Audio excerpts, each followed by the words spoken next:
Bismillahirrahmanirrahim. A'udzu billahi minasyaitonir rajim. Bismillahirrahmanirrahim. Wa lanabluwannakum bisyai'in minal khawfi wal ju'i wa naqsin minal amwali wal anfusi wath thamarat. Wa basyyiris sabirin alladzina idza asabathum musibah qalu inna lillahi wa inna ilaihi raji'un. Sadaqallahul azim. Allahumma arhamna bil Qur'an. Ibu-ibu yang saya muliakan, para santri yang saya sayangi, kita berbelasungkawa atas musibah yang menimpa di Turki dan Suriah serta sekitarnya pada beberapa hari yang lalu. Korban berjatuhan sudah puluhan ribu. Itu yang ketemu, yang belum ketemu entah berapa lagi. Bahkan ada sekitar 3.400 bangunan rontok. Ini luar biasa, baik yang bertingkat maupun rumah-rumah. Dan kita berdoa semoga yang wafat menjadi syahid. Karena di antara tanda kasih sayang Allah Subhanahu wa taala, liyattakhidha minhum syuhada bi ghairil harb, mengambil manusia sebagai syahid tanpa perang. Begitu juga kita mendengar musibah gempa kemarin terjadi di Papua, beberapa orang wafat. Ya, sama kita doakan semoga syahid yang rumahnya rusak segera Allah beri rezeki untuk kembali diperbaiki, yang sakit, yang patah tulang segera diberi kesembuhan dan pulih kembali. Ini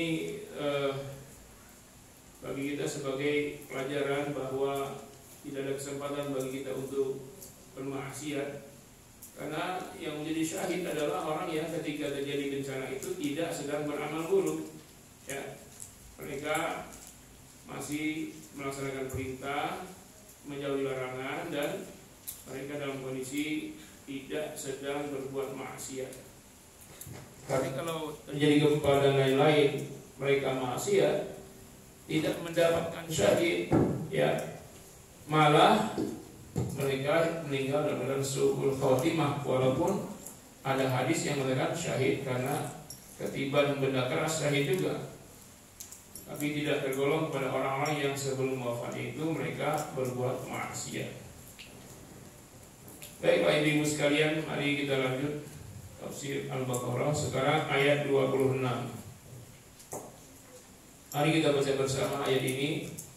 Awali ta'awud dan basmalah. Wahid itsnan tsalatsa. A'udzu billahi minasy syaithanir rajim. Bismillahirrahmanirrahim. Innallaha la yastahyi an yadriba mathalan ma ba'udatan fama fawqaha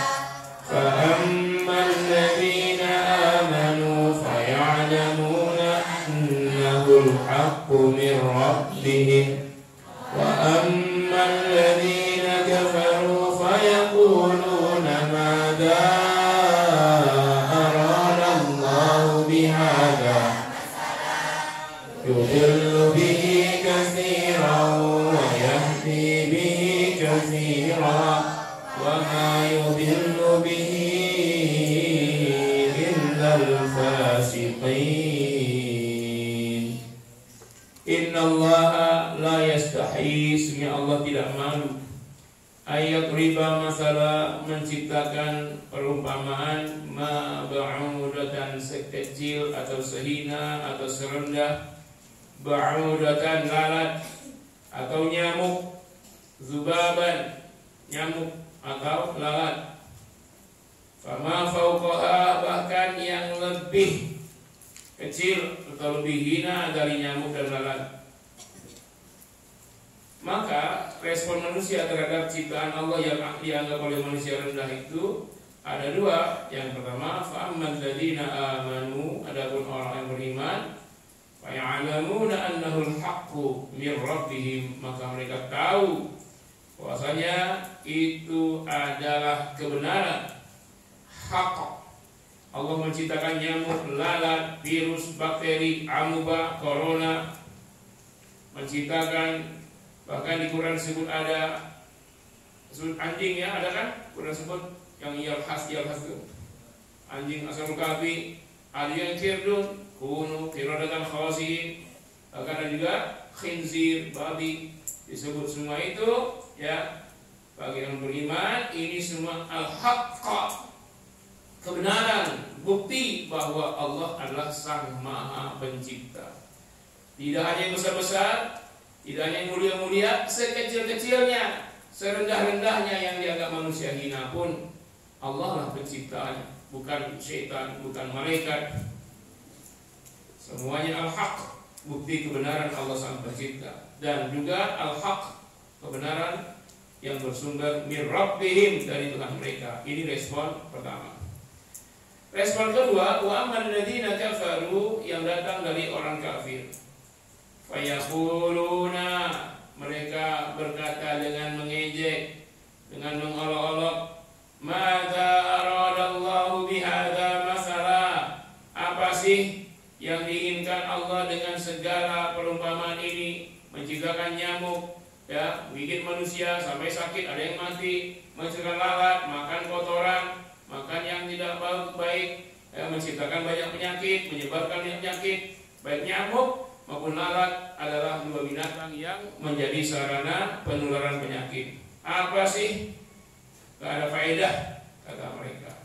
Orang-orang yang fasik berkata begitu. Maka atas dua respon itu, yudhillu bihi katsira, banyak orang yang menjadi sesat. Wa yahdi bihi katsira, sebaliknya banyak yang mendapat hidayah karena perumpamaan seperti itu.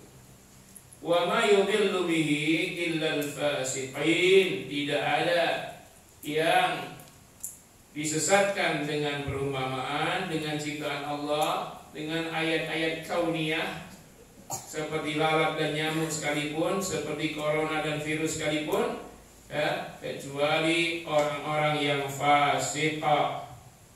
Fasik itu asalnya fasaka, itu terkelupas, fasik yang terkelupas, telah terpisah dari intinya, seperti buah terkelupas, yang terkelupas itu kulitnya. Nah, kulit yang terkelupas lalu terpisah dari intinya, keluar dari intinya, itu namanya fasik, itu kulit. Ya, sudah tak ada isi lagi, tak ada faedah. Baik, kita lihat ayat Al-Qur'anul Karim begitu serasinya, begitu istimewa. Kita melihat keserasian tiap-tiap ayat, hubungan tiap-tiap ayat. Kalau ayat-ayat yang lalu mulai dari awal menjelaskan orang-orang yang beriman, ayat 1 sampai 5.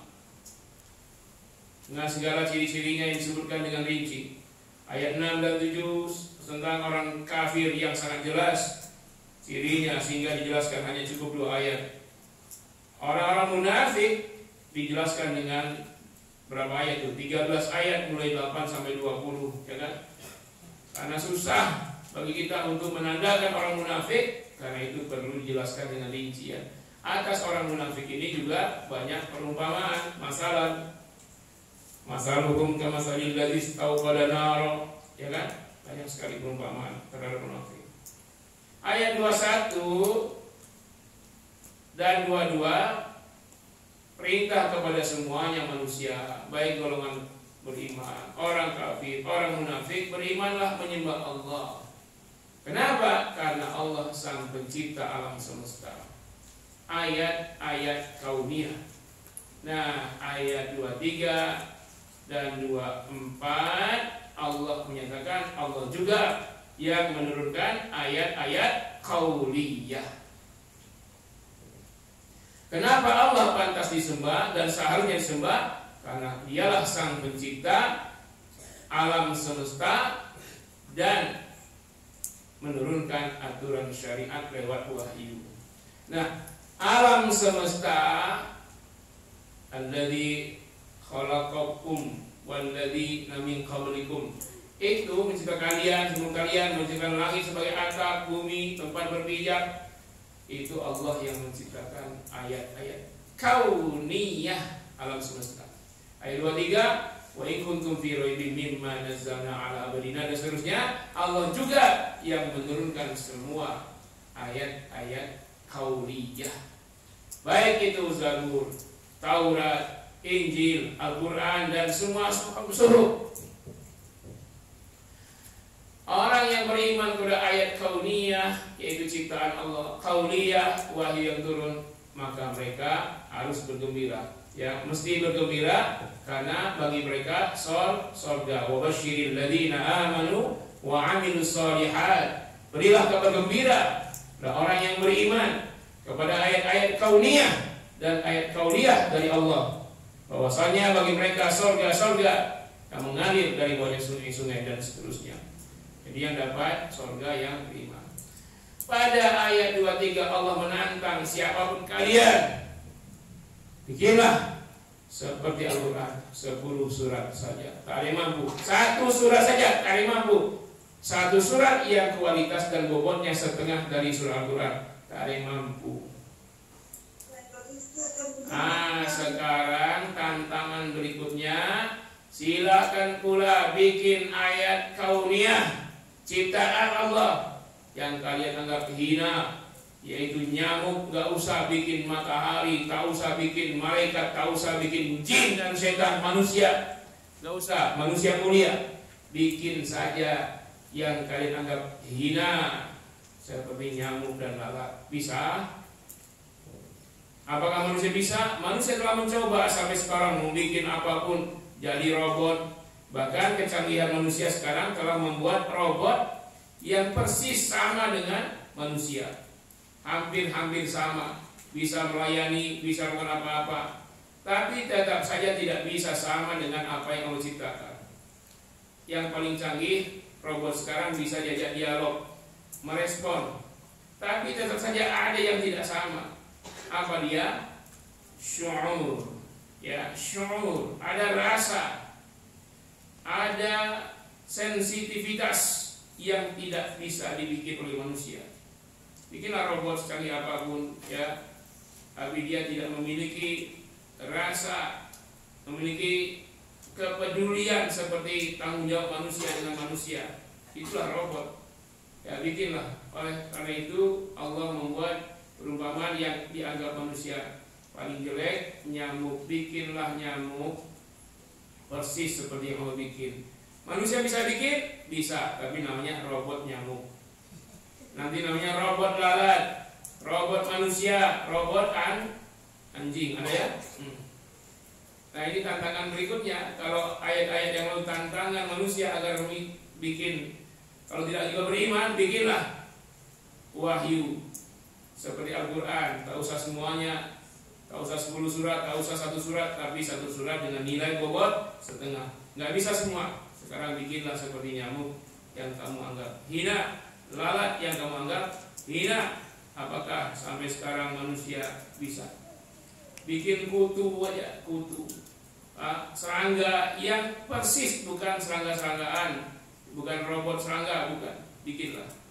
Kalau kalian memang merasa lebih hebat, lalu menganggap apa yang Allah ciptakan tidak berguna sama sekali, ya, silahkan gunakan semua kemampuan, ilmu pengetahuan, teknologi, supaya kalian tidak mengklaim doang tanpa bukti. Ya, in kuntum shadiqin, kalau kalian menjadi merasa paling benar. Ya. Jadi ini tantangan berikutnya.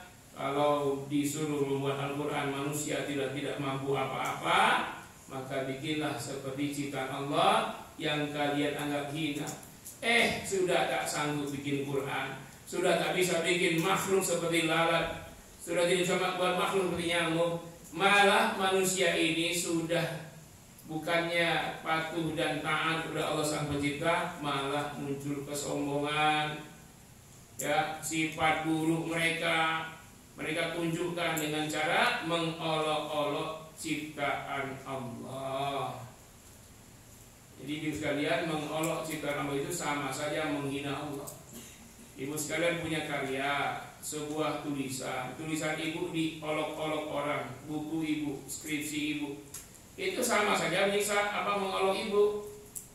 Nah, siapapun yang mengolok-olok ciptaan Allah, maka dia sebenarnya ingin menghina Allah. Tapi Allah tidak akan pernah hina. Tidak ada dampak sedikit pun bagi Allah ya perbuatan orang-orang kafir yang menghina Allah Subhanahu wa taala. Justru mereka lah yang hina. Ya, jangankan ya kalau Allah sudah menciptakan semua, antum asyaddu khalqan amis sama, bukannya kalian langit pun Allah ciptakan dengan segala isi langit. Kalian bisa apa? Oke lah. Kalian mengolok-olok, buktikan. Ya, bikinlah ciptaan seperti seekor nyamuk. Ya. Nah, jadi ini tantangan Allah kepada orang-orang yang masih ngeyel. Allah tantang juga di surat Al-Hajj ayat 73 terhadap nyamuk ini ya. Innal ladzina tad'una min dunillah la yakhluqu dzubaban walau ijtama'u lah. Surat apa? Al-Hajj ayat 73. Sesungguhnya orang-orang yang menyembah selain Allah la yakhluqu, sekali-kali tidak sampai selama-lamanya mereka tidak mampu menciptakan dzubaban, walaupun seekor lalat. Lawijtama'ulah, sekalipun mereka berkumpul para ilmuwan, profesor-profesor biologi, fisika, kimia untuk membuat seekor lalat persis seperti lalat. Kata Allah, la yakhluqu, selama-lamanya mereka tidak mampu melakukannya, tidak mampu membuatnya. Ya. Di tantangan manusia kalau masih sombong juga. Nah, innallaha la yastahi, terhadap ciptaan yang seperti itu Allah tidak akan malu. Ya. Allah tidak dihinggapi rasa malu. Manusia itu yang mestinya malu. Kalau orang punya malu, maka dia terjaga. Al-haya'u minal iman, malu sebagian dari iman. Malu berbuat maksiat, malu korupsi, malu melakukan riba, malu pacaran, malu dekat-dekat yang bukan muhrimnya. Bagi perempuan, malu menembak duluan. Masa perempuan datang ke orang tua laki-laki, Pak saya mau nikah dengan anak bapak. Mana? Fitrahnya manusia, wanita itu didekati. Ya, sel sperma sejak awalnya yang mendatangi sel telur. Nggak pernah sel telur yang datang ke sperma, nggak ada. Fitrahnya sampai sekarang tuh nggak ada. Nah, nggak ada ya perempuan nembak laki-laki dalam konteks fitrah. Tapi kalau sudah ada perempuan yang seperti itu, maka dia terhina menyalahi fitrahnya sebagai perempuan. Ya. Jadi malu membuat perkara menjadi baik. Ya enggak? Malu lagi pengajian tidur. Malu lagi pengajian ngobrol, ngelamun yang lain. Ya. Malulah. Ya. Malulah misalnya kita pakai Zoom, tahu-tahu cuma nyalain Zoom, orangnya nggak ada, misal. Nah itu malulah, ya malulah. Allah sudah kasih rezeki yang halal, semuanya baik, halalan thayyiban, tahu-tahu ngambil yang haram lewat jalur riba, lewat jalur korupsi, lewat jalur riswah, jadi pengedar narkoba, mengambil hak orang, mencuri. Ya, itu sama seperti lalat dan nyamuk. Lihatlah lalat apa yang diambilnya, yang nggak peduli dia bersih, nggak peduli dia halal, nggak peduli baik. Yang penting dia makan aja, dia hinggap di kotoran sampah, dia cari sebanyak-banyaknya. Ya, karena sampah banyak virusnya. Lihatlah isi perut lalat jadi apa? Jadi ulat-ulat, belatung-belatung. Lalat kecil aja kalau dibongkar perutnya ulat semua. Apalagi lalat yang hijau itu. Dia gemuk, dia gendut, banyak isinya, tapi isinya ya ulat-ulat yang menjijikkan. Lihatlah nyamuk, sudahlah dia hisap darah orang, banyak dia hisap. Sudah itu dia nyebarkan penyakit pula ke orang tersebut. Sudah dia hisap darah orang, dia ambil darah orang, kemudian dia pun menebarkan penyakit di tubuh orang yang darahnya sudah dihisap. Ya, hisap darah orang itu pipanya dua itu, pipa penghisap darah, pipa mengeluarkan virus memasukkan ke tubuh orang. Makanya ada yang kena DBD, ya kan, malaria, DBD, dengue apa ya. Banyak sampai orang yang meninggal, ada yang mati. Nah, itu nyamuk dan lalat itu perumpamaan.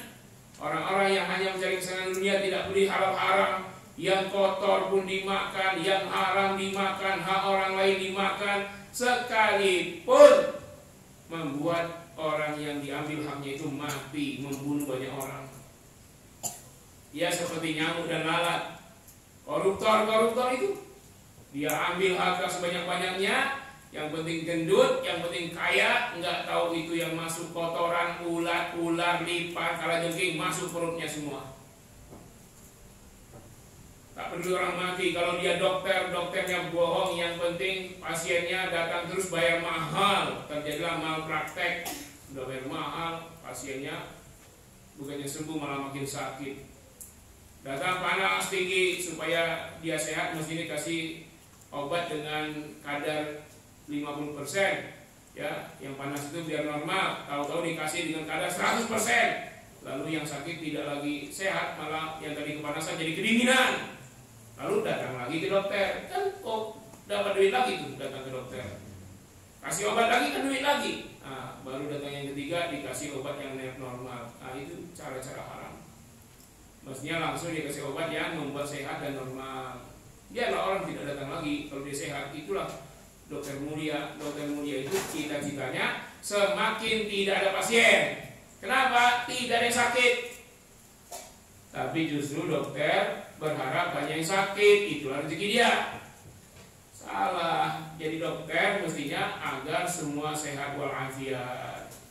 Kalaupun nanti tidak dapat duit dari orang yang berobat karena tidak ada yang sakit, minimal dia dapat duit dari memberi penyuluhan masyarakat tentang kesehatan, kebersihan. Kalau dia pejabat membangun, ya, infrastruktur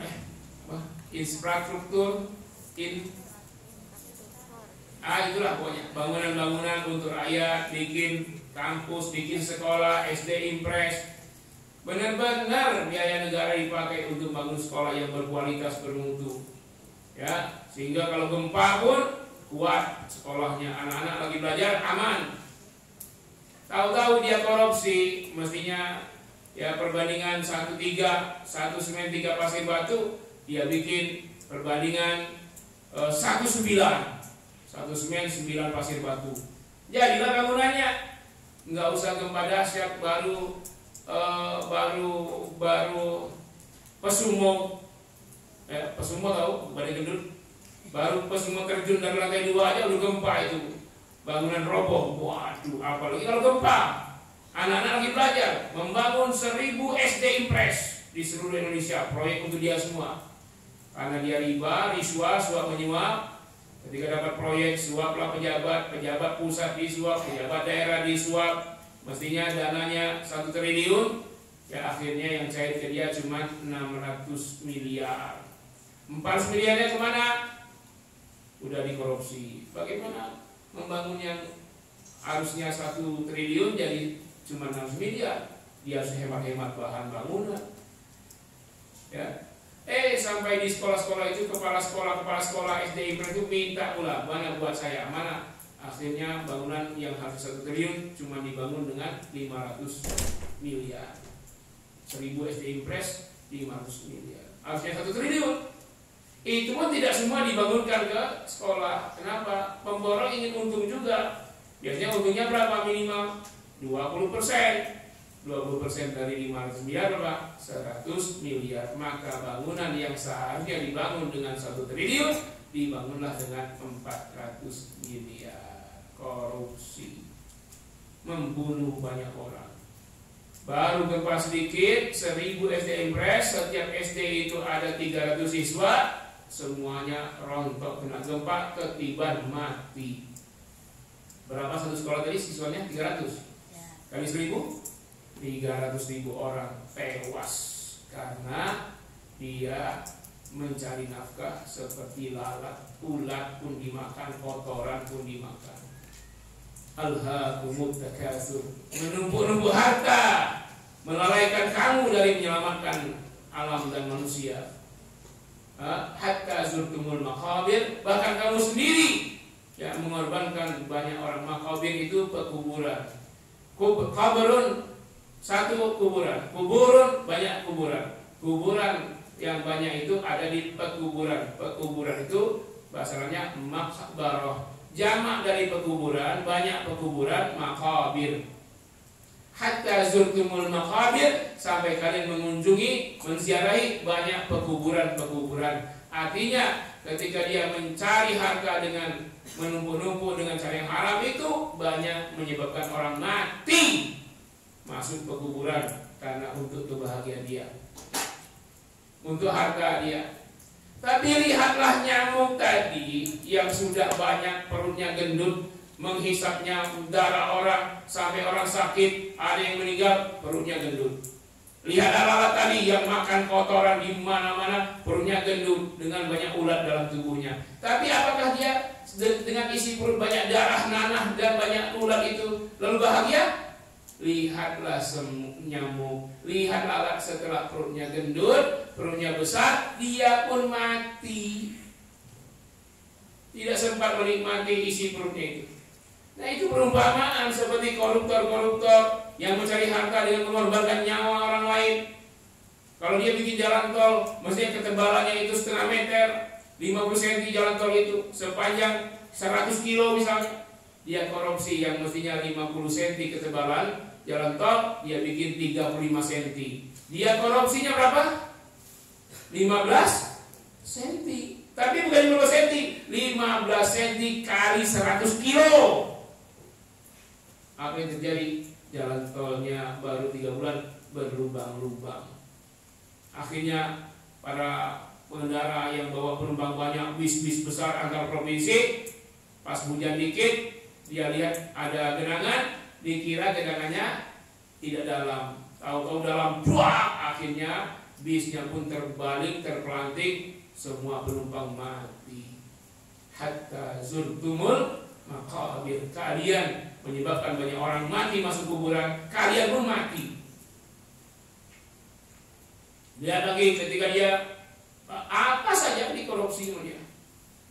Itu namanya orang yang mencari nafkahnya seperti lalat, seperti nyamuk. Setelah perutnya penuh dengan darah, setelah lalat perutnya penuh juga dengan ulat-ulat.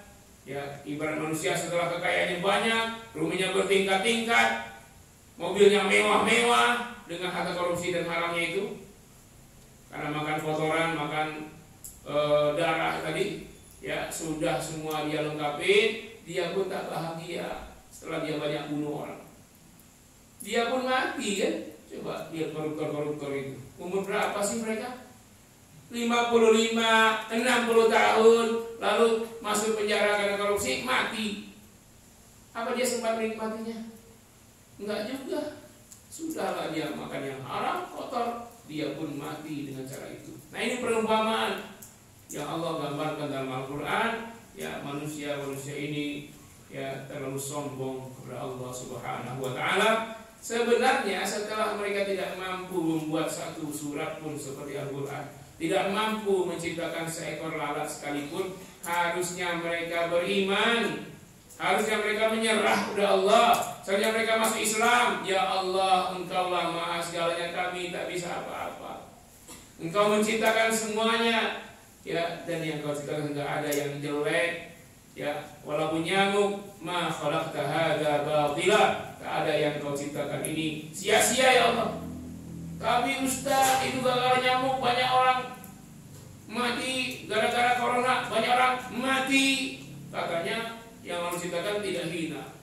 Tidak ada yang hina. Ma khalaqta hadza batila, ya Allah, tidak ada yang Kau ciptakan ini hina, sia-sia, enggak ada. Kenapa? Sekalipun mati orang dengan corona banyak mati karena Allah yang ciptakan virus misalnya. Tapi Allah ingin memuliakan manusia agar mereka mendapat kemuliaan. Liyattakhidha minhumus syuhada bighairi hardin, agar Allah mencabut nyawa, mematikan manusia jadi syahid tanpa perang. Sama kayak sekarang, Ustaz, kenapa itu yang dipilih Turki dan Suriah gempa dahsyat, bahkan angkanya hampir 20.000 lebih yang meninggal. Ya memang bagi kita yang memang kita ini filsafatnya, filosofinya materialistik, kita hanya menilai yang materi doang. Lihat orang yang patah kaki, lihat orang yang pecah kepala ketiban, lihat, kita tidak melihat sisi lain, yaitu sisi yang immateri, yang metafisik, yang bukan fisik. Kenapa? Mereka yang mati-mati itu, kalau kita mau berhusnuzon kepada Allah, tinggal itu aja ya, mau suuzon dengan gempa atau suuzon. Kalau kita suuzon, maka menyimpulkan Allah kejam. Kalau kita berhusnuzon, maka kita yakin Allah Maha Adil, Pengasih, Penyayang. Kenapa? Yang meninggal itu mendapat kemuliaan syahid, masuk surga semua. Dengan husnuzon kita, maka kita berkata, kalau mereka tidak mati ketiban karena gempa, jangan-jangan dia mati sedang mabuk. Kalau mereka tidak mati kena gempa, jangan-jangan yang laki-laki mati di atas perut perempuan yang bukan istrinya. Jangan-jangan kalau mereka tidak mati kena gempa, mereka sedang dengan makan riba mati, atau mereka sedang korupsi mati. Bukankah banyak yang seperti itu? Ada yang sedang maksiat mati. Nanti ibu buka YouTube, judulnya Sakaratul Maut 1, Sakaratul Maut 2, 3. Lihatlah itu. Ada yang lagi di panggung hiburan, tahu-tahu lagi nyanyi mati, lagi dangdutan. Ada yang sedang di sebuah ruangan berlantai berapa, lagi joget-joget, tahu-tahu lantai yang tersebut roboh semuanya, masuk ke dalam, mati. Kan? Ada bahkan yang sedang berbuat maksiat dengan perempuan mati. Ada juga itu di YouTube tuh videonya. Nah, dengan mati karena gempa terkena, kata Nabi, termasuk syahid orang yang sahibul hadam, atau sahibul hariqah, orang yang terbakar, atau sahibul ghariqah, orang yang tenggelam, ya, atau al-mar'atu qad matat wa fi batniha walad, seorang perempuan yang hamil atau sedang melahirkan, meninggal dunia. Maka mereka para syuhada yang mati bukan karena di medan perang. Nah, jadi itulah cara kita berhusnuzon kepada Allah. Saya cuma teori doang, saya nggak tahu juga Bu kalau kejadian menimpa saya. Tapi teori ini harus kita kuasai agar ketika benar-benar terjadi, kita ingat teori ini, lalu kita prakteknya dengan bersabar. Ustaz teori doang, kalau kejadian gimana? Iya, yang belajar aja begitu, apalagi nggak belajar. Coba yang tidak tahu teorinya, tidak ngerti Allah Maha Pengasihnya, sudahlah dia pasti ketika gempa menyalah-nyalahkan Allah. Ya Allah, kenapa? Kenapa ya Allah? Kenapa negeri muslim bukan negeri kafir? Ya Allah, kenapa kami yang ibadah? Kenapa bukan yang preman-preman? Pasti menyalahkan Allah terus terhadap kejadian maupun terhadap ciptaan. Kalau orang-orang munafik, orang-orang fasik mengeduma udah Allah dari ciptaan nyamuk dan lalat, jangan-jangan kita pun akan berbuat sama dengan cara ngeyel kepada Allah dengan cara terjadi sesuatu pada kita. Nah, ini pentingnya belajar ibu. Paling tidak ya kita ada rasa malu di hadapan Allah ketika berbuat maksiat. Ketika itu malu di hadapan Allah bukan pada manusia, maka tak peduli lagi dengan manusia. Kita tak peduli dengan KPK ada atau tidak akan korupsi. Kita malunya pada Allah. Ya, kita tidak malu dilihat orang atau tidak, di mana berada sekalipun di negeri yang mayoritas non muslim tidak akan minum minuman keras, karena kita malu pada Allah. Kalau malu pada manusia, di Indonesia banyak muslim, tahu-tahu ke Perancis semuanya minuman khamar, nggak malu-malu lagi. Kenapa? Semuanya minum khamar. Karena malunya pada manusia. Tapi kalau malu pada Allah, walaupun di Perancis diundang di sana seorang pejabat, mungkin suami ibu ya, ketika nginap di hotel di Jerman atau di mana-mana, itu bagi mereka hal yang biasa. Setiap malam ditemani perempuan yang bukan muhrim, karena dia sendirian dari Indonesia. Karena dia malu kepada Allah, maka dia berkata kepada orang-orang yang menawarkan di sana, "Aina Allah?" Di mana Allah? Lalu dia berlari dari maksiat menuju Allah Subhanahu wa taala. Jadi malu yang mendorong kita untuk berbuat yang baik, itulah malu yang terbaik. Tapi kalau malu berbuat baik, itu nggak boleh. Sholat malu, saya malu ke masjid, sampai dilihat orang, takut ria. Saya malu sedekah, penting kedengaran orang cuma gopek, lalu tidak bersedekah. Seluruh ulama sepakat, ya dengar ibu, seluruh ulama sepakat bahwa orang yang tidak beramal karena takut ria, itulah ria yang sebenarnya. Kenapa? Kalau orang beramal dia ria, dia sudah beramal. Lah ini belum apa-apa sudah ria duluan. Lebih jelek daripada orang yang beramalnya ria. Paling tidak orang yang beramalnya ria, dia tidak dapat pahala dari amalnya, mungkin dapat kebaikan dari lainnya. Mungkin dia ria ketika menyumbang fakir miskin, nggak ada amal sama sekali, tapi si fakir miskin mendoakan dia, barangkali itu lebih mahal doa fakir miskin itu dibandingkan nilai sedekahnya. Ya, dalam kebaikan gak usah malu-malu, walaupun masih ada ria, berupayalah ikhlas maksimal. Sudah maksimal kita, sudah ikhlas kita, tiba-tiba datang orang muji-muji, aduh dia benar ya, saya baik, mulai ria, istighfarnya banyakin.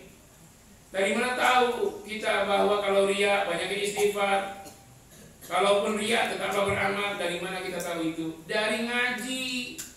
Kalau nggak ngaji, dia malu berbuat, akhirnya tidak pernah beramal sampai mati karena takut ria.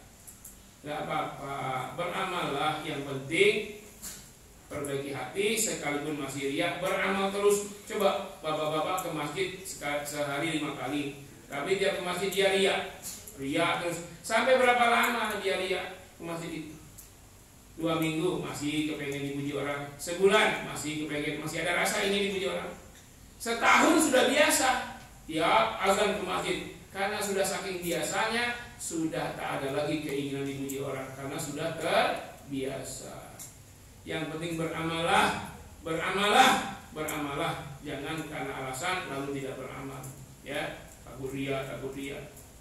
Nah, amalnya yang mendatangkan manfaat bagi orang banyak, seperti lebah, memberikan banyak madu, banyak apalagi di polen, apalagi sarang lebah, apalagi pokoknya dari lebah itu deh, semuanya berfaedah, menyehatkan, menguatkan bagi manusia. Nah, beramal seperti itu. Ya, nanti ikhlasnya diperjuangkan, riaknya dilawan, ya, tapi tetap beramal. Hasilnya baik, jangan seperti nyamuk dan lalat. Dia mengambil dari mana-mana, halal, haram, hantam, riswah, riba, korupsi, ngedar narkoba, berjudi, judi online. Pokoknya kalau yang haram-haram nggak ada berhenti-hentinya. Dia bilang begini mazhabnya, yang haram saja susah, apalagi yang halal. Ada nggak yang ngomong gitu? Itu orang bodoh, sangat bodoh dia. Yang haram susah, yang halal susah. Kok pilih yang haram? Kan yang halal susah, mendingan yang halal susah tapi halal. Yang haram sudahlah susah, mendatangkan murka Allah. Jadi orang yang asal-asalan, yang penting dapat harta, halal haram hantam, itu sebodoh-bodohnya orang. Ya. Nah, jadi di ujung Allah katakan dapat hidayah sebagian besar, dapat juga kesesatan sebagian yang lain. Berarti kesesatan dari siapa? Dari manusia sendiri, bukan Allah. Ya, wa annallaha laisa bizallamin lil 'abid. Allah tidak akan zalim pada manusia lalu membuatnya sesat. Manusia sendiri yang mencari, memilih jalan sesat, bukan Allah. Terus apa? Yudilu bihi katsira, banyak sesat. Wa yahdi bihi katsira. Yang dapat hidayah juga lebih banyak. Wa ma yudillu bihi illal fasiqin. Tak ada yang sesat kecuali orang yang fasik. Fasik istilah lain dalam istilah Islam. Jadi ada istilah mukmin, muslim, muttaqin, muslihin, muflih, ya, muhsin, apalagi yang lain-lainnya. Nah, yang jelek-jeleknya apa? Musyrik, kafir, munafik, mufsid, musrif, bukan tapi musrif, munafik, termasuk fasik. Kalau munafik, kafir, musyrik lebih kepada di luar Islam. Kalau fasik bagaimana? Fasik bertingkat-tingkat. Tingkat yang paling tinggi itulah kafir atau musyrik atau munafik. Itu fasik paling tinggi. Dia sesat sama dengan orang musyrik, kekal di neraka jahanam. Ya.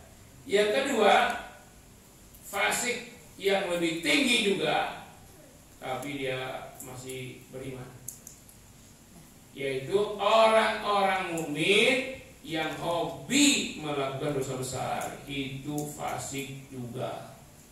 Hobi, ya. Tingkat kedua yang lebih rendah dikit. Yang lebih rendah lagi, orang mukmin yang melakukan dosa besar tapi tidak hobi. Itu fasik juga.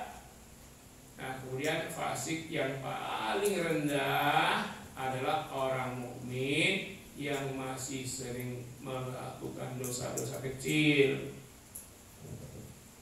Jadi semuanya ada. Jadi di dalam fasik itu ada mukmin, ada kafir, ada munafik, ada musyrik. Tergantung tingkatannya di mana.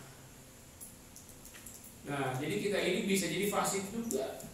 Ya enggak? Iya. Lewati rumah orang ada jambu diambil. Fasik itu, tapi tingkat rendah. Mata berkhianat, suami-suami bonceng istri di mobil, tahu-tahu lagi di mobil lihat ada perempuan bawa motor, ngelirik mata. Fasik juga, tingkat rendah itu. Atau ada artis wanita cantik, di hatinya mengagumi wanita itu, bukan istrinya. Pengkhianatan hati, pengkhianatan mata, pengkhianatan hati. Tapi kalau sudah pengkhianatan fisik, benar-benar selingkuh, maka ini sudah fasik tingkat berat ini. Udah nomor 2 tadi itu. Di bawah kafir, ya, walaupun masih muslim. Di fasik itu bertingkat-tingkat. Nah, terhadap yang apa Allah ciptakan, respon manusia bertingkat-tingkat seperti itulah. Yang paling parah kafir musyrik, yang agak sedikit paling ringan, yang masih mukmin dosa kecil, tapi yang terbaik yang yahdi bihi, mendapat hidayah. Walaupun dia sudah muslim, dapat hidayah apa maksudnya? Wa yazidullahu ihtadaw huda. Allah tambah kepada orang yang dapat hidayah, Allah tambah hidayahnya lagi. Jadi walaupun orang yang sudah dapat hidayah, taat masih butuh hidayah Allah. Walaupun namanya taufik hidayah, tetap butuh hidayah dari Allah. Nah, inilah ayat 26, ibu-ibu sekalian, sangat serasi, sangat istimewa ayat-ayat Allah SWT. Antara ayat satu tema dengan tema lain saling keterkaitan dan menunjukkan keluarbiasaan susunan katanya, maknanya, pemahamannya, dan mencerahkannya ini, ya. Jadi kalau tidak belajar tafsir, orang hanya lihat terjemah, dia nggak ngerti, dia kira ayat Quran seperti tulisan manusia yang lain, kayak orang bikin novel, kayak orang bikin majalah, koran. Tidaklah sama. Istimewa ayat-ayat Allah Subhanahu wa Ta'ala, memukau, menakjubkan. Baik, silakan ibu sekalian untuk dilanjutkan dengan tanya jawab, ya. Dari santri kalau mau nanya silakan ditulis saja. Terima kasih. Jazakallah khairan ilmunya Ustaz. Baik, langsung aja ibu yang mau bertanya. Ada? Jadi memang harusnya tuh manusia tuh beriman ya Ustaz. Sudah punya akal, jadi bisa mengolah fakta, tidak dapat info dari Al-Quran gitu ya, dapat petunjuk dari Quran gitu ya. Cuma kadang manusianya ini yang masih suka gak mau belajar atau lupa lah. Atau juga karena pengajaran itu dibatasi, sangat terbatas, ilmunya terbatas, bukan ilmu sebenarnya, pemahaman. Jadi dia anggap terkait agama ini sebatas ritual spiritual. Sementara terkait respon terhadap ciptaan Allah, apa dampaknya, itu dianggap tidak bagian dari ketaatan. Benar, ketaatan itu rajin ibadah, tidak tinggalkan kewajiban yang sunnah dikerjakan. Betul sekali. Tapi termasuk berpikir atau belajar itu ibadah yang lebih dahsyat, luar biasa daripada. Ntar kalau saya bilang banyak protes. Contoh ya, saya pengajian subuh di sebuah masjid. Ya, ini pengajian menuntut ilmu. Tit tit tit, bunyi apa namanya, suara waktu syuruk. Waktu apa, Bu? Syuruk. Ustaz berhenti, sholat dulu. Tanggung Pak, 10 menit lagi kita berhenti ya. Nggak bisa Ustaz, habis waktu syuruk, nanti duha, nggak sah lagi. Terpaksa kita berhenti.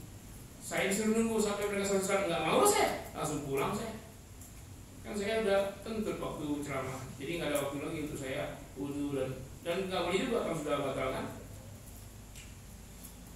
Kenapa mereka begitu? Karena takut kehilangan pahala umroh. Dengan sholat suruh dapat pahala umroh. Sekarang dengan menuntut ilmu dapat pahala apa? Dulu saya sering jelaskan ini, bukan dapat pahala, dosa-dosa diampuni dengan menuntut ilmu itu. Jangan-jangan orang-orang yang menuntut ilmu di awal dia menuntut ilmu dosanya sepenuh jagat, selesai menuntut ilmu bersih dari semua dosa. Nah sekarang dapat pahala umroh atau hilang semua dosa habis, mana yang lebih baik? Hilang dosa. Nah soal yang lainnya itu individu. Soal belajar nggak bisa individu, kita butuh guru. Maka itu pun pengajian kan cuma Sabtu sama Ahad doang. Ya kalau kita mengutamakan syuruk Senin sampai Jumat kita utamakan betul di masing-masing. Tapi setelah Sabtu Minggu utamakan untuk ilmu sekalipun kehilangan syuruk. Dan kalau memang silakan, saya nggak melarang, saya lagi ceramah, ada yang mau syuruk aja, berdiri lalu sholat 2 rakaat niat syuruk. Jangan hentikan untuk ilmu. Jangan menilai juga, wah menilai ustaz, wah ustaz ini kurang amalnya, nggak ibadah ini, nggak hobi ibadah. Bukan begitu. Saya ini udah tua, sebentar lagi punya cucu. Saya nggak tahan wudhu lama-lama itu. Kalau saya udah ceramah, udah sholat subuhnya udah lama, ceramah udah lama. Daya tahan saya untuk tidak buang angin itu sampai jam berapa? Ya, dari saya sholat, saya sudah wudhu dari rumah. Saya berangkat kadang jam 3, kadang jam 3:30 subuh. Saya udah wudhu itu. Jemaah jam berapa coba? Mau subuh baru wudhu. Ya tahannya lebih lama. Lah saya sudah wudhu dari jam 2:30, jam 3 subuh. Berangkat sampai di masjid, nggak wudhu lagi, udah masih ada wudhu. Nah setelah subuh saya lepas wudhu atau sedang ceramah, wajar lah, udah lama saya nahannya itu. Nah kalau yang jemaah kan baru pas subuh wudhunya, lama lah nahannya, bisa sampai syuruk segala. Nah jangan dituduh ustadz-ustadz yang tidak sholat syuruk itu tidak taat. Jadi ustadz ngomong doang tidak beramal. Padahal dia beramal dengan mengajar ilmu itu lebih dahsyat lagi daripada yang sholat syuruk. Coba bayangkan, dia dapat pengampunan dari Allah, doa-doa semua para malaikat berapa itu? 70.000 sampai 70.000 sampai tingkat malaikat sampai langit dunia mintakan ampun. Seluruh ikan-ikan di laut, seluruh daun-daun di pohon, daun pohon di semua hutan, semua taman, semua memintakan ampun semua sebanyak itu diampuni. Belum lagi ilmunya itu diamalkan jemaah, amal jariah, amal. Jangan-jangan jemaah yang sholat syuruk itu karena ajaran si ustaz. Jadi seluruh jemaah sholat syuruk, ustaznya enggak, tapi ustaz dapat pahala sholat syuruk dari semua jemaah. Sedangkan jemaah dapat pahala sholat syuruk dari dirinya sendiri. Misalnya 100 jemaah sholat syuruk semua, pahalanya umroh. Mereka dapat 1 umroh, si ustaz dapat berapa umroh? 100 umroh. Iya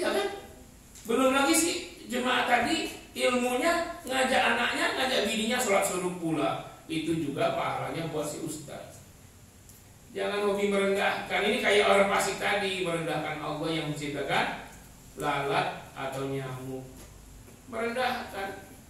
Ya ustaz tidak sholat subuh, kenapa? Udah lepas duluan. Mana bisa kita tahan lagi ceramah ya? Apalagi pas lagi mau keluar kita ngomong Allahu Akbar, keluar dia itu. Kita teriak aja keluar. Nah susah, disuruh tahan penyakit. Tahan kentut itu penyakit. Kalau nggak kentut dioperasi, wow. Jadi jangan nilai orang seperti orang fasik menilai Allah menciptakan nyamuk. Jadi di masjid sering begitu, ada yang nggak sopan berdiri langsung teriak-teriak, Ustaz berhenti dulu, sholat suruh. Waduh. Ya kalau menurut saya dia silahkan sholat suruh. Ustaz lanjut gak apa-apa. Nanti ustaznya tidak suruh langsung pulang. Ya udah batal, gimana mau sholat suruh. Nih orang salah menilai, dia anggap ibadah itu hanya memang sholat suruh ibadah. Tapi apakah menuntut ilmu bukan ibadah? Apakah membuat orang cerdas, wawasan luas bukan ibadah? Nah jadi amal jariah ya ustaznya. Malah jariah. Kenapa tuh jemaah sholat suruh? Karena ustaz ngajarin, nah ustaz dapat semua amalnya tanpa beramal. Gak apa-apa. Kalau amal wajib baru masalah itu. Ustaz nyuruh sholat suruh, dia tidak sholat suruh. Nah itu celah itu, aib itu, dan bisa kafir tidak sholat. Jadi lihat di mana posisi dan porsi, Ya, kalau saya tanggung, saya nggak mau dihentikan jemaah. 5 menit lagi Pak, baru nanti ketemu waktu duha. Ya sholatlah duha, kalau tidak duha ya kan nggak usah suruh lagi kalau begitu pemahamannya. Sholat duha juga banyak hikmah dan faedah. Kadang orang beramal itu dia lihat dapat apa sih kalau saya sholat ini, dapat apa sih kalau saya dapat itu. Nomor 2, lakukan semuanya karena cinta. Lalu alokasi mungkin karena cinta, bukan hanya dapat pahala umroh, mungkin alokasi surga yang apa terhalang ngasih orang sholat suruh dengan surga tertinggi. Tidak.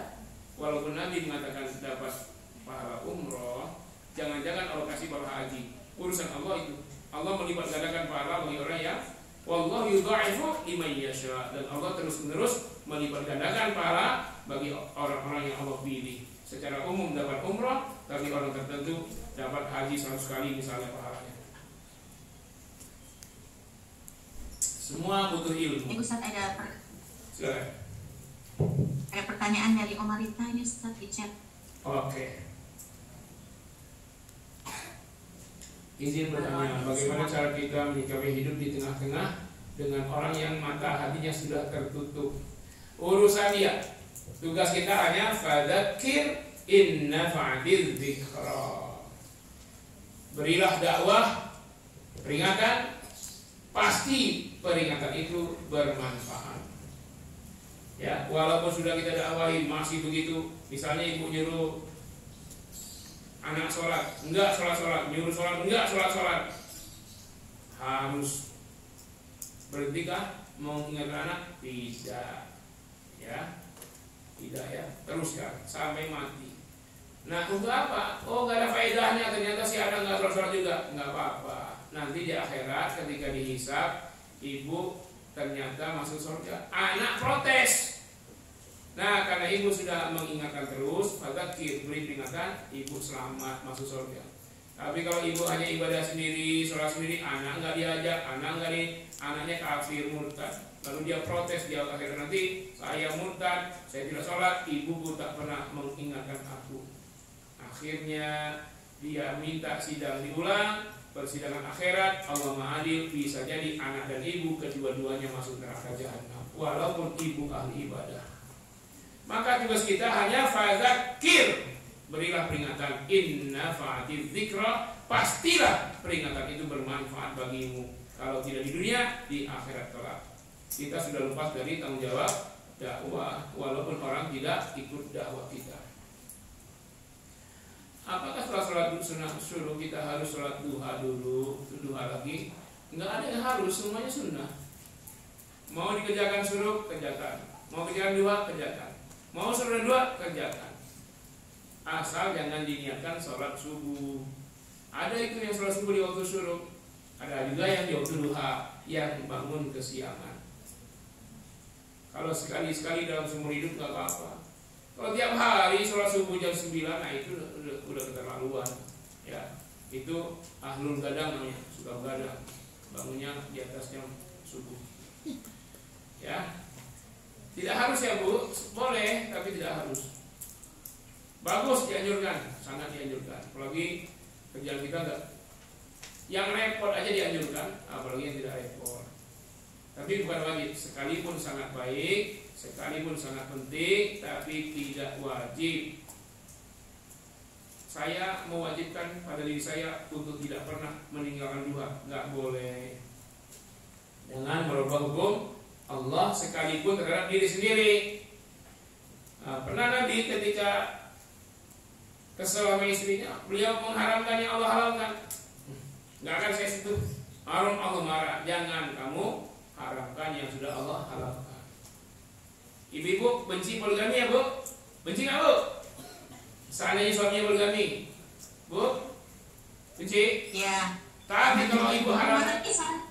iya mana nih? Berarti yang nggak ngomong kepengen suaminya poligami. Ayo. Benci nggak dengan poligami? Benci nggak dengan poligami? Nggak suka Ustaz. Iya, Ustaz. betul, bagus. Nah, tapi bagaimanapun ibu tidak suka poligami, jangan pernah ibu katakan haram. Cuman kalau suami minta, jangan pernah disetujui. Nah, itu aja. Sepakat. Ya, tapi jangan dirubah hukumnya. Kita benci boleh, tapi jangan rubah hukumnya. Ya Bu ya.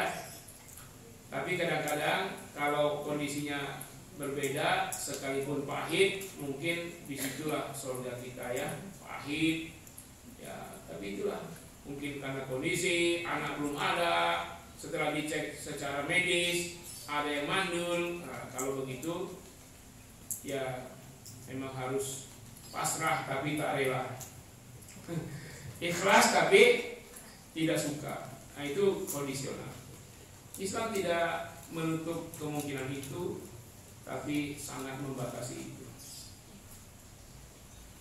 Silakan pertanyaan lain. Ada ibu kok? Apa dari santri Ustaz? Ada nih satu. Kalau ada seorang yang hamil dan keguguran, anaknya kan masuk surga. Apakah ibu yang telah berbuat dosa-dosa kecil akan dihapuskan? Pertama, kalau yang meninggal anaknya adalah ahlul jannah. Kalau yang meninggal ibunya juga syahid masuk surga. Jadi meninggal dua-duanya gimana Ustaz? Ibu dan kandungannya keduanya masuk surga. Nah, kalau anaknya meninggal keguguran, anaknya di surga, ibunya adalah pelaku dosa kecil, bagaimana? Si anak akan mengajaknya ke surga. Nanti orang akan di surga berkeluarga, gak sendiri-sendiri. Wayang qalibu ila ahlihi masrura. Dia akan ke tempat pesta-pesta bersama keluarganya. Karena itu konsep di dunianya, ku anfusakum wa ahlikum nara. Dirimu dan keluargamu taat kepada Allah. Jangan hanya dirimu. Ibu-ibu, jangan dirimu saja yang taat. Nanti suamimu tidak taat, dia selingkuh. Jangan dirimu aja yang taat, anakmu tidak taat, nanti dia durhaka. Jadi dirimu, anakmu, suamimu taat semua. Karena itu ngaji, ibu ngaji, suami ngaji, anak ngaji. Bukan ngaji baca Quran aja, ngaji itu nuntut ilmu maksud saya. Ya, pengajian.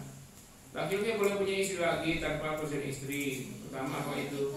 Bukannya disebut pengkhianatan Ustaz. Iya, ya boleh, tapi ini pengkhianatan terhadap istri. Minta izin lah walaupun berat. Kalau nggak diizinkan sudah bilang aja sama istri. Kalau istri nggak ngizinin poligami, ngomong aja bisikin. Tahu nggak? Istri saya 70. Hah?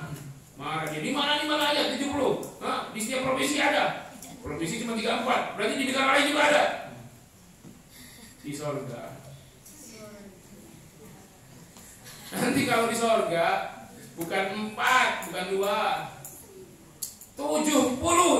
Tuzawwad bisnata wa sab'ina min haurin ain, dikawinkan dengan seorang huri surga, dikawinkan dengan 72 bidadari surga. Nanti kalau suami minta izin mau poligami, bilang aja, Mas, kan sudah 72, ngapain lagi nambah-nambah? Sudah, nggak usah. Nah, gitu alasannya Bu. Ya, asal dia taat, bertanggung jawab pada keluarga, insya Allah jadi penghuni surga, bukan 472. Dan inilah konsep Islam yang menghibur para laki-laki yang tidak bisa poligami. Jadi Islam luar biasa. Setiap laki-laki itu di hatinya pasti ada keinginan poligami, pasti. Cuman yang bongkarin rahasia ini cuma saya, yang lain nggak berani, padahal kepengen. Coba ibu tanya rahasia suami masing-masing, ada keinginan nggak? Pasti ada. Nah itu ditahan itu dengan keyakinan di surga bukan 4, banyak. Nah karena itu para suami-suami yang tidak berhasil di dunia, pasti dia beramal soleh. Dia jaga dirinya, jaga keluarganya, taat kepada Allah, sayang dan cinta pada keluarga, istri dan anak, dia akan ke surga bertemu. Nanti ibu jangan cemburu pula di surga. Kenapa? Gak masuk surga. Wa naza'na ma fi sudurihim min dhillin. Kami cabut dari hati penghuni surga itu rasa cemburu. Tapi di surga, kalau di dunia harus cemburu. Ya Bu ya. Jadi memang kita tuh beragama tuh nggak boleh berdasarkan perasaan ya Ustaz ya. Ya harus juga Bu, tapi bukan prioritas. Karena perasaan juga, tapi bisa diolah, ditahan, disalurkan, tapi bukan prioritas perasaan. Jadi yang pertama syariat, kedua akal, baru ketiga perasaan. Jangan perasaan nomor 1. Tapi harus Bu perasaan juga. Masa kita gak ada perasaan? Gimana dengan suami? Rasa cinta, rasa sayang itu harus. Ibu misalnya maaf ya, ketika melayani suami cuma karena kewajiban, hambar Bu, sangat hambar. Coba kalau karena cinta semua dengan sepenuh jiwa, sepenuh rasa, sepenuh tanggung jawab, dari kasih sayang yang berasal dari relung jiwa terdalam, wah, pasti indah dia. Tapi kenapa ngayun suami? Kewajiban. Kenapa? Syariat. Kewajiban. Enggak ada rasa Bu. Suami juga melihat ini taat banget, tapi bukan dengan jadi betul harus dengan syariat dan akal. Jangan pula tinggalkan rasa. Rasa itu penting, tapi jangan nomor 1. Nomor 3, nomor 1 syariat, nomor 2 logika, nomor 3 perasaan. Tapi kadang-kadang cinta itu tidak logika. Itulah banyak orang mengidolakan rasa, memuja-muja rasa. Itu mesti ada, tapi bukan nomor 1-nya ya. Seorang suami ketika dia dengan rasa, segala tanggung jawab, segala sayang ditumpahkan, ketika istrinya makin lemah, makin tua, dia makin sayang. Itu ya. Jadi rasa itu penting sekali. Kayak ibu sholat, bukan hanya kewajiban, ya Allah saya sholat, kewajiban, nggak ada rasa. Khusyuk itu rasa. Sedangkan takbir sampai salam itu syariat. Nah, tapi kita merasa ketika baca alhamdulillahi rabbil alamin, ada syukur di situ. Dengan segala apa Allah terpuji, dengan segala ciptaan, dengan segala kasih sayang, dengan memberi rezeki, melimpahkan. Ingat aja semua asmaul husna dah, sehingga wajarlah Allah disembah. Nah, itu melibatkan rasa ya Bu ya. Ibu-ibu jangan hilangkan rasa Bu, harus ya. Baik ibu beribadah hablum minallah, melayani suami harus dengan rasa. Walaupun yang diutamakan syariat, ya rasa nomor sekian, tapi jangan dihilangkan. Mungkin definisi ibu tadi rasa dengan maksud yang lain ya. Saya setuju kalau itu. Ya, dalam pengertian lain. Lain Ibu? Apakah hukumnya memanjangkan rambut bagi umat Islam? Boleh tidak bagi laki-laki? Boleh, asal tidak menyamai perempuan. Kenapa di pondok ini nggak boleh? Nah, ya tiap lembaga ada aturan dong. Coba kalian kenapa pakai baju seragam? Emang haram kamu pakai baju gamis yang ada jumbai-jumbainya kayak orang mau ke pesta perkawinan? Nggak haram. Tapi kalau dipakai di kelas gimana? saja nggak apa-apa, tapi santri rempahnya nggak pantas dah. Ya, dirapiin tiap Jumat. Itu ya. Ustaz kan nggak haram rambutnya panjang. Iya nggak apa-apa, tapi ntar lah kalau kamu sudah selesai. Setiap lembaga ada aturan. Ya, patuhi aja aturannya walaupun bukan kategori halal-haram. Seperti santri harus pakai peci. Ngapain sih harus pakai peci? Ya kalau nggak pakai peci pakai ini dong. Mama apa?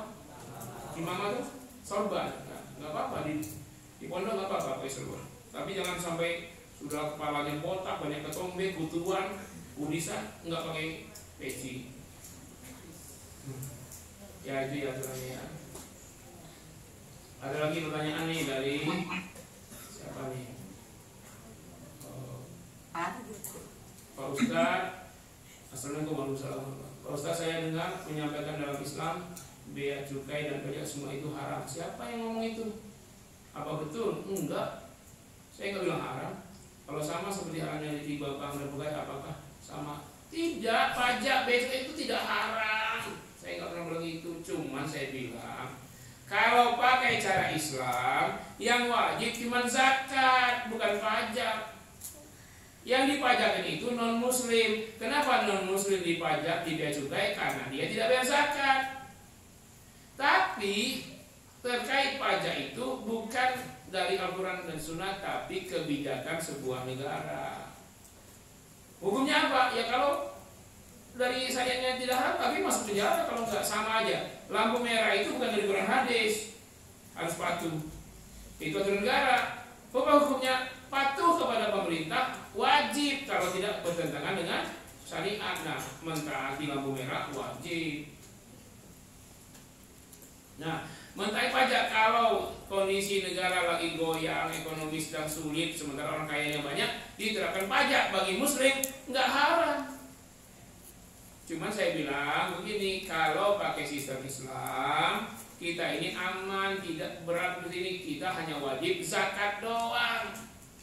Sedangkan pajak gimana? Enggak wajib. Tapi kalau sudah menjadi aturan, negara goncang ekonominya, rakyatnya itu lagi kaya, maka diterapkan pajak, itu sah.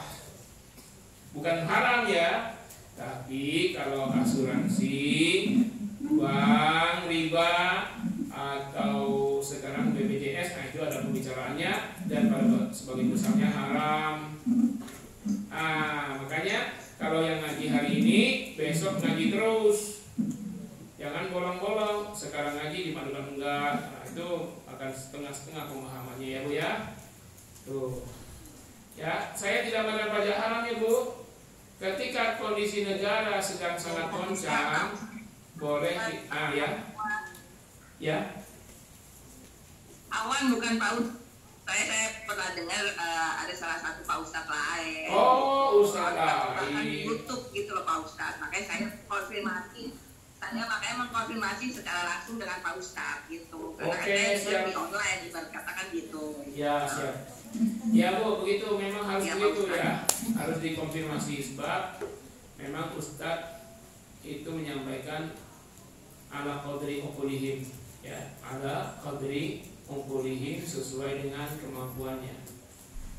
Menyampaikan kepada jemaah. Kadang-kadang ada yang, makanya saya sampaikan ke santri, bodoh itu haram, miskin itu haram. Itu dulu yang terapkan. Jangan nggak apa-apa kita miskin, nggak usah kaya. Nah itu kenapa miskin? Karena bodoh. Lalu yang dimurtadkan yang mana? Kalau orang Islam yang murtadkannya itu karena miskin dan bodoh. Kalau yang masuk Islam mu'alaf yang kaya dan pintar, kebanyakan begitu.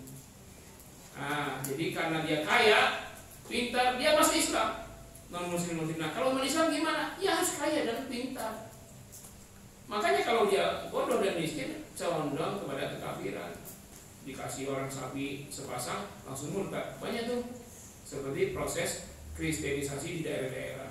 Ada yang kasih sapi seekor, murtad. Ada yang kasih 2 ekor, murtad. Ada yang kasih sawah 1 tombak, murtad. Karena harta. Nah ini ya Bu ya. Jadi betul, Ibu harus konfirmasi ke saya. Kalau ada urusan-urusan ini, tanya saya. Kenapa? yang rutin ngajar saya. Kalau ustadz yang sekali-sekali ngajar itu boleh ibu tanya, tapi jangan langsung jadi pegangan, harus konfirmasi. Jadi begini. Dalam Islam keilmuan itu ada sanad, tahu ya, sanad ilmu. Nah, jeleknya ini, maaf bukan kita ya, bukan kita ngajar lah. Dia punya ustadz dia rutin. Tahu ada ustadz sekali-sekali datang, ustadz terkenal, ustadz YouTube, ustadz TV. Lalu bertentangan ustadz dia rutin dengan ustadz TV, dia pegang ustadz TV. Sedangkan ustadz TV mau dikonfirmasi nggak bisa lagi, mendatangkannya saja 10 juta, 20 juta sekali datang. Nah, jadi jangan terbalik. Ya siapa ustadz ibu di sana? Selain saya ada ustadz lain itu, ustadz yang rutin. Karena kalau dia salah, ibu bisa konfirmasi, berulang-ulang bisa konfirmasi. Tapi kalau ustadz yang sekali ketemu, nah saya marah juga dengan santri saya.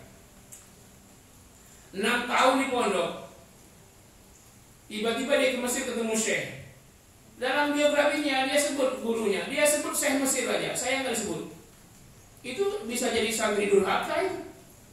Dia bukan Syekh Mesir, pernah kejadian, santri kita juga 6 tahun saya ajar. Tahu-tahu pernah belajar dengan Hidayat sehari penuh. Ada yang 3 hari juga, semacam khusus juga itu. Santriwati itu dulu. Lalu dia kemana-mana ngomong, guru saya Ustadz Hidayat. Bukan saya marah karena saya nggak disebut, saya nggak perlu sebut, cuman akhlaknya itu salah. Makanya saya sarankan santri itu, guru-guru mereka dari ngajar ngaji dulu, termasuk ibunya, mungkin ayahnya yang pertama aja, sebutkan dalam biografi mereka, ditulis ya, guru-guru saya sebut pertama ibunya, ayahnya, dan guru ngaji yang ngajar dia, ta'ata. Nah itu guru juga. Nah nanti setelah dewasa ketemu syekh besar di Madinah, nah itu juga disebut. Jangan sampai setelah berhasil kuliah di Timur Tengah di Islamic Madinah University, gurunya disebut cuma syekhnya aja. Ini banyak kejadian nih, ustadz nyebut cuma gurunya saja. Saya nyebut, kalau saya di Jakarta banyak guru-guru saya, profesor, doktor, saya lagi Husin Al-Munawar, saya sebut guru saya almarhum Syekh Profesor Dr. Mustafa Yaakob. Tapi saya sebut guru saya ya, Nurdin Sultan Sati, Nurdin Sultan Pamunca, ayah saya. Pertama saya sebut itu, ibu saya. Ya, sebelum yang lain-lain. Ya, jadi tapi nggak pernah juga saya sebut-sebut kadang-kadang. Kalau orang konfirmasi aja, Ustadz ini jangan-jangan ilmunya cuma caplok sana caplok sini, harus bersama dong. Nah, kalau orang yang begitu dengan sedikit sombong, ya kita sampaikan untuk tidak ada keraguan, ada sanad ilmu dalam Islam. Ya. Baca Quran aja ada sanadnya. Apa lagi nih? Assalamualaikum. Apa Ustaz, saya mau nanya, bagaimana seorang ibu dengan Kristen, ibu Kristen melahirkan tapi anaknya kuburan, apakah masuk surga? Enggak, anaknya surga, ibunya enggak. Karena saya dengar ibu yang beragama Kristen kuburan, anaknya menjadi pelayan surga. Apa benar? Iya. Yang bukan hanya Kristen, wildanun mukhalladun ghilmanun. Apa kalau ghilmanun? Lahum. Kalau wildanun mukhalladun ghilmanun lahum. Baik ghilman maupun wildan. Itu. Kalau ghilman itu yang bayi-bayi meninggal. Kalau wildan sudah tidak baik tapi belum balik. Al-Quran menyebut keduanya, ghilmanun lahum wildanum mukhalladun. Kalau ghilman termasuk yang kekuburan atau masih bayi meninggal, itu jadi penghuni surga, pelayan-pelayan surga. Wa idza ra'aitahum hasibtahum lu'lu'am mansura. Kalau kamu melihat pelayan-pelayan surga itu, kamu melihat seperti mutiara-mutiara yang bertebaran, indah dilihat. Dia masih anak-anak, masih muda-muda, mereka kecil, mereka berlomba-lombatan, berlari-larian, nggak ada capek-capeknya. Senang nggak Bu? Ibu melihat cucu main, lari sana, lari sini, lompat sana, manja sini. Senang nggak? Tapi nggak ada kayak di dunia. Kalau di surga mau lompat, mau manjat, nggak ada yang jatuh, nggak ada yang patah tangan. Kita di dunia lihat cucu-cucu kita, anak-anak kecil lari-lari senang, tapi kita takut dia kesandung, kita takut dia talang tuang. Tahu talang tuang Bu? Kejedot. Takut kejedot, takut kalau naik pohon takut jatuh, ayun-ayunan takut putus talinya. Di surga tidak ada takut jatuh, tidak ada takut tali putus. Ya, anak-anaknya ghilmanun.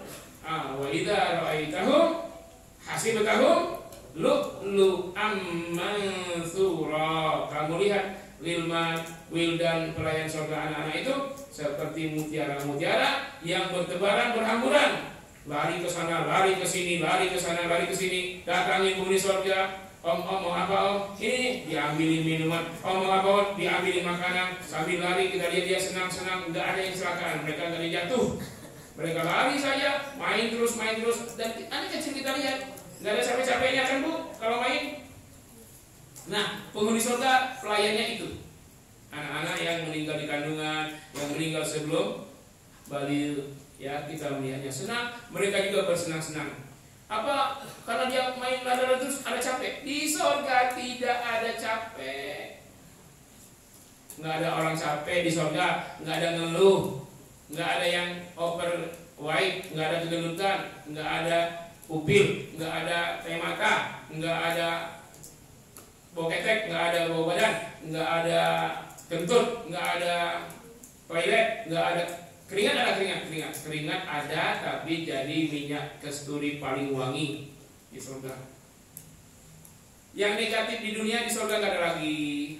Jadi nanti anak-anak surga kerjanya lari sana. Mungkin anak surga itu dari rahim ibu yang non muslim, mungkin. Tapi ibunya tidak ke surga, si anaknya ke surga. Ya. Udah? Cukup ya Bu ya? Terima kasih Ibu sekalian, semoga ada faedahnya. Satu ayat asal rutin. Dan saya minta Ibu jangan blokir ya. Rutin semua, jangan hari ini hadir besok tidak. Nah, tetaplah biar nyambung terus ya. Walaupun mungkin seringkali saya menyampaikan hal-hal berulang. Itu tujuannya supaya kita ingat kembali. Ya Ustaz ini kalau ngomong pasti ngomong riba. Ya biarlah. Karena saya sudah sering ngomong begini, ternyata intern sendiri ada yang riba, korban, dan itu sangat menyakitkan sekali. Tapi harus disampaikan. Fadzakir in nafa'atiz dzikra. Sampaikan pasti manfaat. Coba saya nggak pernah sampaikan riba.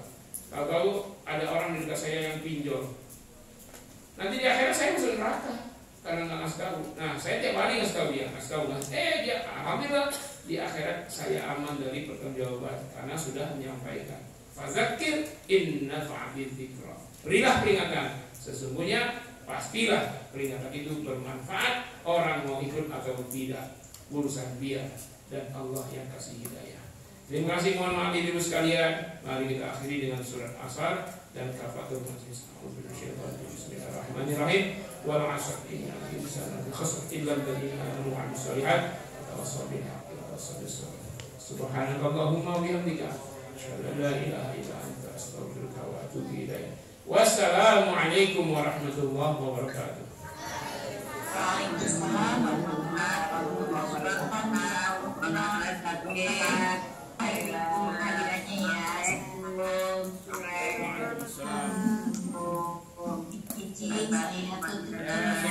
Salam keluarga semua.